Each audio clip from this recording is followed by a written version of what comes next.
Hey guys, welcome back to my YouTube channel. In today's video, we're doing something a little bit different than my other videos. This video is going to be a girl talk video where we talk everything girl talk, which you guys have already submitted your questions on my Instagram.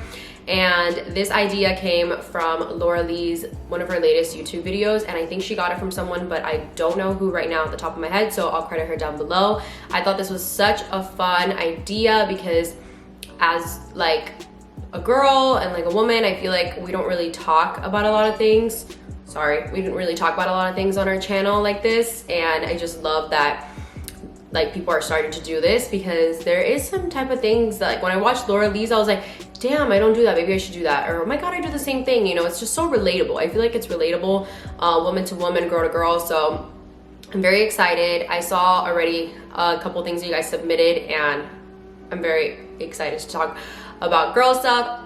Just so you know, me personally, I'm a very open person, very open. I'm a very open-minded person. I need that. I'm a very open-minded person, which is good because my husband is a very Christian, is a very open-minded person as well. But I am down to hear any ideas and then, you know, try it out or see or whatever. So I'm excited about this. None of this to me is uncomfortable or anything. Like, I will say TMI just to warn in case before I say anything, if you're triggered or anything. But to me, nothing really grosses me out. I talk pretty freely. So yeah, let's get started. Okay, let's start with this one. Pretty easy. Let's start easy for now. It says your cramp remedies, if any, if I have any cramp remedies. So when I do get my period, because I have a weird backstory with my period and when I get it and when I don't, but we'll talk about that in another question that'll answer it more easy for you guys. But when I do get, my period does come around, my cramp remedies are either a heating pad, which I left mine at my mom's house, and I got my period like 3 weeks ago and I was dying. I also think ibuprofen. The only thing with taking a Motrin of 800 specifically, is that it can make you bleed more. So that's one of the reasons, like if it's really bad, I'll take it. But if it's not, whatever. Tea is also really good for you. Working out while you're on your period sounds like death, but on the second day at least, or the third, depending, because like the first day you kind of spot and you notice you have it. The second day is like hell. And then the third day, when you kind of have cramps here and there, that's a good day to work out. It helps you supposedly. So literally the only thing I would recommend is a heating pad. I feel like that's what makes it feel better, and a good nap. Also, don't overeat when you're on your period, when you're feeling super bloated, because like then you're gonna be super inflamed already from your period, and because you overate, and you're just gonna feel like shit, and that's not gonna help. So definitely recommend like just sticking to like a normal like food portion and not overdoing it, because I know that when we're on our period we get a bunch of different cravings, but like feeling bloated is just horrible. The last time I got my period, I was so bloated that it hurt being bloated. I don't know if that makes sense, but it was horrible. Okay, so next question is, what struggles do you face being on birth control? So this happened recently. I am not on birth control anymore. If you guys don't follow me on Instagram, you know that if you follow me on Instagram, you know that back in February 26th to be exact, I had to go in to get my gallbladder removed because I had a huge stone in there, just one, and it was really big, and they needed to remove it. This has to do with why I got on birth control, so that's why I'm talking about it. So basically, yeah, long story short, I had to rush in, get surgery done February 26th, get my gallbladder removed, and I started looking up why a lot of gastrointestinal issues happen, and a lot of it can be caused by birth control. I've been on birth control for like 4 or 5 years. I don't even remember when I started, honestly. And ever since I've gotten on it, like I've never had any stomach issues. Like this is like news to me. Never had any health problems. I've never broken a bone. I've never gotten like that gallbladder surgery was the first surgery I've ever gotten. You know, like it was, for me, it was crazy because that day they were like, now we gotta take it out today. I'm like, okay. But I've never even gotten an IV before. So to me, I was like kind of freaked out, whatever. And then once I finished surgery, I was like, I need to be more mindful about what I'm putting in my body, because so many things can cause so many issues. And I feel like birth control is like, I'm not against it. I don't think, like, if it's something you need to do, like, you know, to control your heavy periods, you know, if a lot of women, some women have 2 uteruses, get 2 periods and need to control it with birth control. I've seen that before, and, you know, I'm not against it, but I definitely feel like birth control does come with a lot of risk, and you have to accept those risks when you start taking the birth control and understand, like, okay, I could get this. So I can't be upset at the birth control because I knew all the risks. You get me before taking it, so it was my fault. But unfortunately, I have literally, they just don't get why I was so young. I'm only 23, and why I had to get my gallbladder removed. They're like, we're seeing it more and more in younger women now, having to get their gallbladder removed, and so it's only women. So it just, for me, I feel like some of it stems from the birth control, because birth control can cause gastrointestinal issues. So after the surgery, I was like, you know what? I'm done putting this shit in my body. I'm just done. I don't want any more surprises. I'm done. Pull-out game better be strong, because I'm not doing this anymore. You know what I mean? And I just got off of it. I was really good taking my birth control. I took it every single day, every night before bed. I've just been on it for so long. I never got my period on birth control, and I just got my first period after, I don't know how long. My period would only come down if I was really, really stressed that month. If something really, really stressful happened, my period would come down for like 2 days. That's it. But I got a full period about 3 weeks ago. I got off of it about a little over a month ago. I got off birth control, and it took my period 4 weeks to finally come, because I didn't finish my pack. I finished it midway, which you should never do. But I just wanted to get off of it so bad that I didn't even finish the pack. But I did get my period. I survived it. You know, it's part of what my body has to do, and I have to accept it. I just hate getting my period, but who loves it? You know what I mean? So that was like my struggle. I felt like it was causing my gastrointestinal issues, and it also caused a lot of mood swings for me. I would randomly be depressed for no reason. I don't show this stuff on social media, but I really just cry for no reason. I would be depressed. I would have really dark thoughts, you guys, like dark thoughts. And I'm gonna tell you that ever since I've gotten off birth control, I've been much happier. My mood swings only come if, like, when I got my period, I always cry the day before my period comes, because before birth control, that's how it always was. I would always cry the day before my period came. So that's what happened this time. And, you know, my mood swings are only within that window of like when I'm getting my period or whatever, but not like all month long, you know? Before it was like all month long. It was just like mood swings left and right, like this depression randomly, like it was just not healthy at all. And it was hard to lose weight. You crave a lot of foods. I don't think my boobs ever got really big, but my struggles were enough to be like, get off the pill. You know, like, I definitely think the gallbladder surgery was the last straw. So that was my struggles with it. Bikini waxing, with it or not? If so, full Brazilian or just bikini line? So, funny story. I waxed once with my friend Stephanie B. This is when I was working at BoxyChart, and we went on our lunch break. Across the street there was a what is it, the uni wax? I don't even know what it's called. We went, we booked an appointment. Why in the middle of work? I have no idea. We, you know, took care of ourselves the night before. I exfoliated, did everything. Like, my hairs, you know, were the length that it needed to be to wax. I shave every single day. I shave my legs, my armpits, my vagine every single day. Like, I cannot go to bed hairy or pinchy or anything. I need to shave, and it takes me like 5 minutes. Like, I literally go rah, rah, rah, and I shave and I'm done. So for me, it's not a hassle. I'm just a freak like that. So I was just tired of shaving. I was like, you know what, let's just try waxing. We both went in separate rooms. I got a lady that she was Russian, and she was very intense.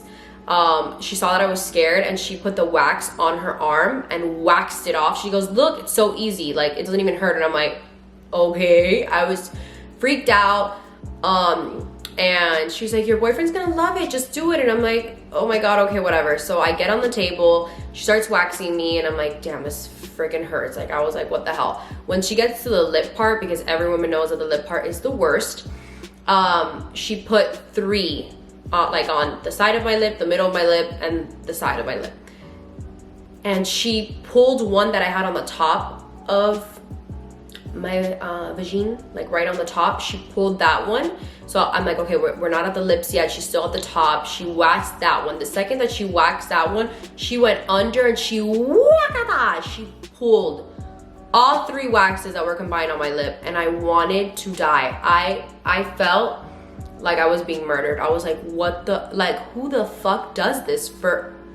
No.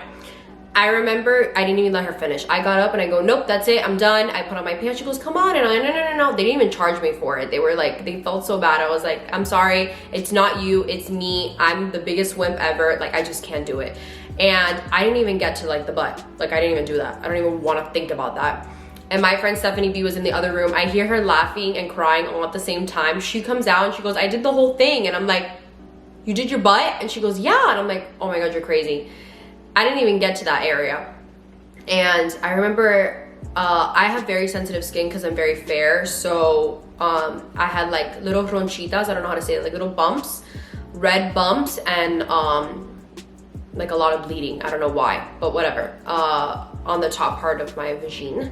And my friend Steph, we went back to work and I have no idea how I could even sit. I felt like I was just being tortured. I don't know. And I don't think, my friend Stephanie never went back. I think she just continued to nair or something. I never went back. Listen, my mother-in-law does waxing. She has a pain tolerance of like, great pain tolerance, you know what I mean? And she does it all the time. She's 56 years old. And she says for her, it's not that big of a deal, it doesn't hurt her. But for me, a person that has no pain tolerance, I'm not for it. I rather shave or nair or whatever the hell else there is, but not waxing. I've done laser. I had to go back for my appointment, but then COVID had hit, so I stopped going, so I haven't gone back. But I rather do laser. Like, laser doesn't hurt as bad as waxing at all. Laser just feels like a rubber band, like someone's flicking you with a rubber band, but that's it. Waxing, you have to have some pain tolerance for that shit, because when I tell you I felt like my vagina was being ripped off, I felt like my vagina was being ripped off. Like, I don't think I could ever do that again. I will never do it again. And I will continue to shave. I don't think it's worth it to wax, but Christian's like, it probably wasn't even that bad. So I have another video going up on my YouTube channel soon, and we're gonna be waxing Christian's chest since he says it wasn't that bad. So he's all down for it, so let's see. Waxing hurts, and for me, I feel like, what if it sags me down there? Like, my coochie's nice, you know what I mean? Like, I feel like I got a nice coochie, and I don't wanna, like, you know, I feel like I'm hurting her, you know what I mean? Like, I don't even wax my eyebrows anymore because it tends to sag your eyelid down, and I don't want to have to do surgery on my eyelids when I'm older. So I feel like it's the same for my coochie area. So I'm like, I want to be nice to her, and I don't feel like this is nice. This is not nice. This is hurting her. We're not doing this. So if you can do it, all power to you, boo. Do it. If you have the, like, your hair is definitely smooth after, you know, takes a while to grow back, great. But if you have no pain tolerance, I'm telling you right now, do not do it. Don't do it. Okay, vaginal, urinary health. Do you do anything in particular? Drink cranberry juice, etc. So I do not put, like, health-wise, like, I don't go crazy drinking pineapple juice. Like, I have frozen pineapples, I throw it in my smoothies, I drink it. I love pineapple juice. If I see a pineapple juice one day and I want to drink it, I will drink it, because it's really good to make your area, you know, doesn't smell, because like, it's an open hole, you know, it's gonna get some, you know, bad hygiene sometimes, you know, because it's just, it is what it is, especially when you're sweating all day or getting off your period. It can be gross. But I definitely think lots of water. Cranberry juice does help, but I think pineapple juice is the way to go. So drinking juices, also when you're juicing, that helps a lot too. But I'm not like religiously drinking. Tips on preventing camel toe. I don't think there's tips. I feel like you should embrace it if you have a camel toe. Wear your granny panties if you need to. I love my granny panties. I always wear my granny panties. I hate wearing thongs. I'm not a thong person. But like, we can't prevent that we have a line like split in between our vagina. You know what I mean? Like, if you're wearing something cute and unfortunately you have a camel toe, like, either edit it out with Facetune or pick your front wedgie, you know what I mean? But if you really like your fit and unfortunately gives you camel toe, it's okay. Like, it's just, it's a normal part of our body, and we should like normalize camel toes. Like, who cares if we have a camel toe? I've never gotten a yeast infection, so I have no idea. I've gotten UTIs before, and I've drank lots of fluids and taken like the azo, I think it is. But I definitely think if you're sexually active, it's very important when you finish sexual intercourse to go to the bathroom and pee. If you do not pee, you most likely will get a UTI, or I don't know, like other things like yeast infections. So just make sure you're cleaning yourself right after you finish any type of sexual intercourse. It's very, very important. And peeing to release, you know, anything that got up in there. You know what? Every gynecologist I've been to, and I've been to 3, don't use any like thing like what's that brand, the Eve Clean? I don't even know. Like the creams that they sell, the washes for you to wash your coochie with. Every gynecologist I've been to say they're not good. The best thing to clean your coochie with is water, and maybe like a drop of, like whatever leftover soap you have in your hands. But like, it's not good to put anything in there, flush it. Like, it's just good with water. Like, keep it as natural as possible. I ran out of storage almost. So yeah, so for me, all my gynecologists have always told me don't put any of those things that they sell in the store in your vagine. Don't do it. So just water. Every time you shower, clean it. Like, you know, just stay clean. Drink fluids. Water is really good to help clean out like your insides. You know what I mean? Water with lime, water with turmeric, water with ginger, pineapple juice, cranberry juice, like any fluids to help really clean down there. And just every time you finish working out, shower immediately. Don't let that sweat that's staying right there in your coochie, just like that can cause yeast infection, things like that. Like, shower immediately, because we're constantly wearing pants and then we have underwear, and like there's a lot of heat that's just trapped in there in between like our pants, our underwear, and our coochie, that's just like can cause infections and things like that. So just don't sit on any toilets. I feel like I don't even have to say this, but don't sit on a toilet. Squat any bathroom you go to. Unless you're shitting your pants. If you're shitting your pants, cover the whole toilet in a shit ton of toilet paper. Even if all the toilet paper goes to waste, doesn't matter. Do not sit on a toilet. That causes so many infections. Squat. Doesn't matter how drunk you are at the club, squat.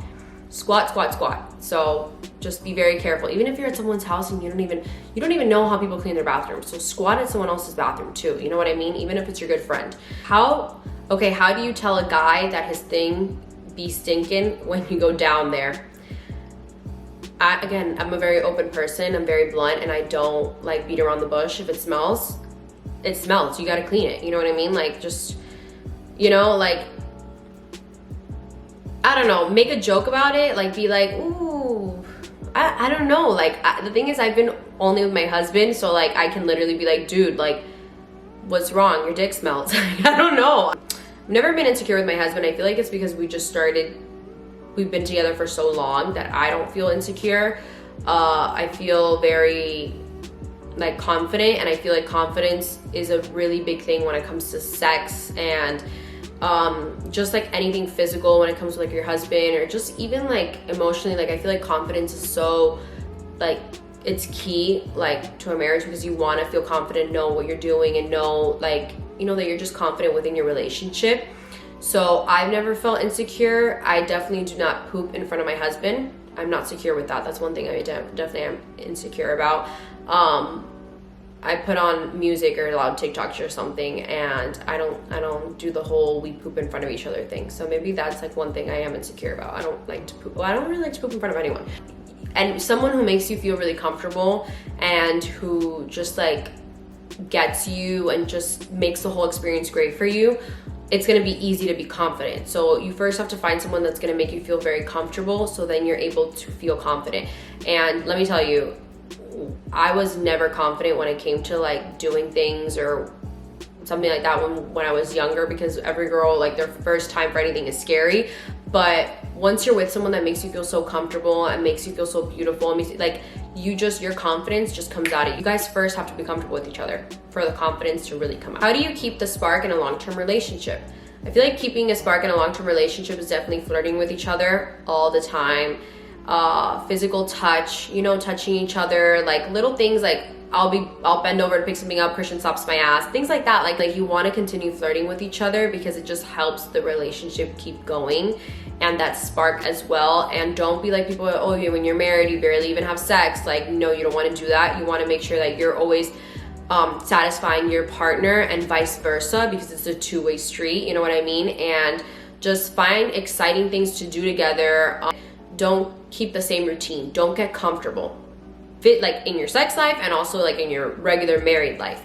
Like, if you get comfortable, your relationship's gonna get boring. Keep the spark going by doing new things, finding new hobbies to do together, you know, like finding new ways to bond. And then when it comes to like your sex life, learning to do new things together as a couple. Just don't get comfortable. Continue like working on your relationship every single day, and that helps keep the spark alive. Again, every couple has their issues, so don't think me and Christian are perfect, because like I literally bitched him out 5 minutes before getting into this video. So, are you trying for a baby?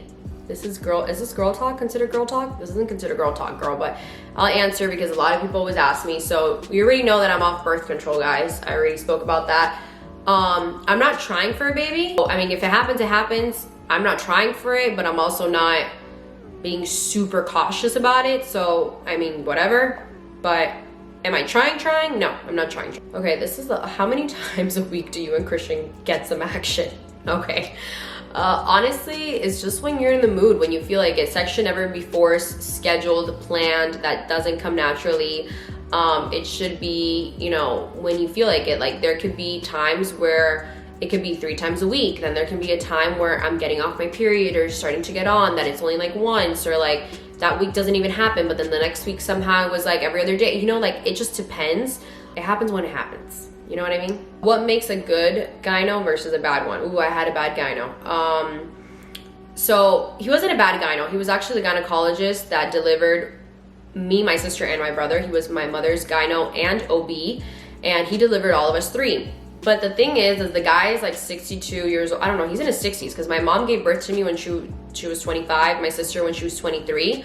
So this guy's like much older, you know? And I think he's just gotten very, I don't know, bitter. He's just always yelling. I go in there and he's yelling, and he's definitely like, doesn't beat around the bush, doesn't sugarcoat anything, tells you everything honestly. That's why my mom loved him, because he was told you everything straightforward, because my mom likes people like that. But like, he's a little too intense for me. And I remember my first appointment when I first ever went to the gyno, when I was like a teenager. I think I was like 17 or 8. So like 17 or 16, I don't know. I went with him, and because I didn't know anyone, I just knew who my mom would go to. And I remember I bled my first pap, maybe because it was my first pap smear, so that's why, but it wasn't fun. I went with him twice and I never went back. And then when I used to work at BoxyCharm, it was in Pembroke Pines, so when I would do my appointment stuff, I didn't have time to go all the way over here to where I live, like in central Miami, to get my pap smear done and stuff like that. So I went to a gynecologist that my friend referred me to up there in Pembroke Pines. She was great. And then I just had to start finding one that was down here for me. Now, like in the area that I live in, so it's easier yearly when I go do my pap smears, and started going there. And amazing. I didn't even feel anything when I got my pap smear. She made everything feel very comfortable. She was so sweet, you know, like I didn't feel like I was getting like a friggin' truck like driven into my vagina. I don't know, the guy the first guy just was too aggressive. So the person that I go to now, super sweet. When she does the exam, she doesn't make it uncomfortable. She talks to me, asks me, oh my God, how long have you and your husband been married? When did you get married? How have you been dealing with COVID? Like, she was amazing. I barely even felt when she went in there. You know what I mean? I don't like a gynecologist that's screaming at my face, telling me to stop tensing up. Like, he was like, stop tensing. And I'm like, mind you, it was my first time ever going, so I was super scared. And I need to be, me specifically, I can't be with someone like that. I need to be with someone that's calm energy, like relaxes me and makes me feel comfortable during a pap smear. So there's definitely bad gynos compared to good gynos. Like, you need to go to someone that you already know their presence is already calming. Guys, so that's it for this video. I think I've answered a lot of questions. This video is really long, so I have to see how I'm gonna break it down. But yeah, this was such a good video. Like, I had so much fun answering all your questions. I'm a very open person, like I mentioned, so this for me was like super fun, and I feel like this is really relatable, woman to woman, and I'm really happy that I filmed this, and it was just such a fun, different video compared to the other videos I do. So I'm gonna credit down below who LAURDIY got this credit from. I'm not sure, but this was a great video, and I hope I can see some other YouTubers do this video so I can watch theirs, because I had so much fun watching LAURDIY's. So yeah, that's it for this video, guys. Thank you guys so much for watching. Don't forget to like, comment, and subscribe to my YouTube channel, and I will see you guys in the next video. Bye.